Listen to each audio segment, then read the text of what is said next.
Okay, in this lesson we're going to talk about how to place graphics and images in InDesign. So the basic way to do so, I just have just my basic master page set up here on an 8.5 by 11 document. You just go to File, Place, also Control D, and then you pick the image you want to work with. And I put mine in a demo folder, and I'm just going to place it.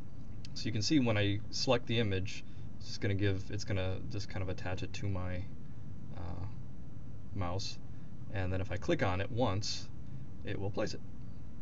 What you can also do, I'm going to undo that, is click and drag, and it will size it that exact size that you drag it out to.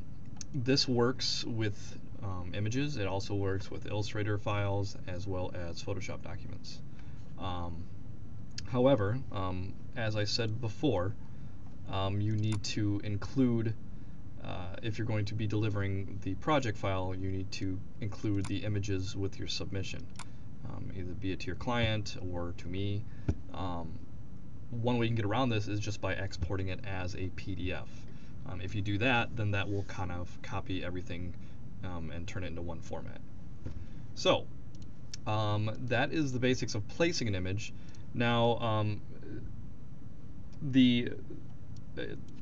well, first of all, if you make a mistake and you want to replace it, or you just want to try different graphics, say this wasn't really working out for me, if I highlight it and go to File and Place Again and pick something else, it will replace that image and resize it to that window that I had made before.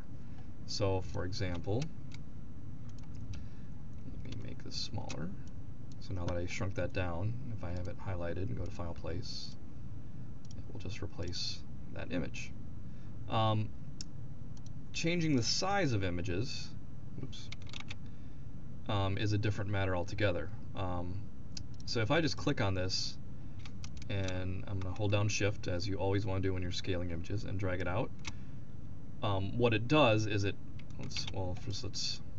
if you have the blue frame selected, what that means is that you're changing the crop area. So like if I make it smaller, let's say I wanted to just get her face, then that changes the crop area. If I double click on it, you see the frame turns kind of a brownish color, and that's changing where the image is. So you have two frames you kind of have to worry about. There's the crop frame, and then there's the actual image size. So I could make the image huge, but then that doesn't change this crop frame. So I'd have to resize this to fit again. The way you get around this is you can just use the this transformation tool, which is right below the scissors, and that will scale everything at once. This can also be applied to custom shapes. So let's say you wanted a circle, and let's get rid of that fill. And then now that I have it selected, go to File, Place. And then I'll double click on it to kind of place it inside that area. That would also work. Well, most often than not, you're going to actually set yourself. Let's use the rectangle frame tool here. Like you'll have a spot in a layout that you're going to want, and you'll probably just put a marker up there. And then when you know where you want the image, you can just go to File, Place, and then put that back in.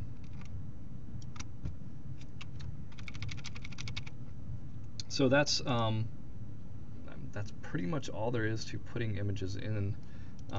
Once they're inside the frame, you can rotate them or make any other transformation, as long as you keep that crop area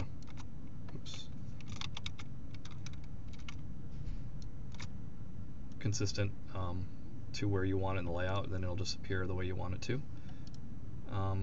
The other thing I was going to show you guys how to do is word wrap. So I'm going to take this text, and I'm going to create a frame. I'm going to paste the text in, sometimes you're going to want text to wrap around an image, or another graphic, or even more text. So let's say I wanted to wrap around this image. All I have to do is select that image frame with the black selection tool and just go to text wrap, and then I typically use the second one in, and then you can go in. I usually don't link this, I usually do it manually.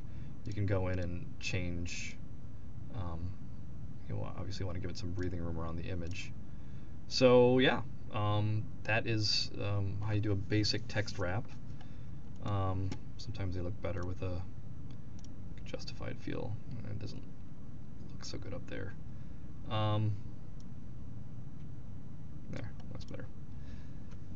That's the basics of image, setting images in your layouts. There's a lot more there, so if there's something specific you want to do, by all means send me a message or an email and I will do what I can to point you in the right direction.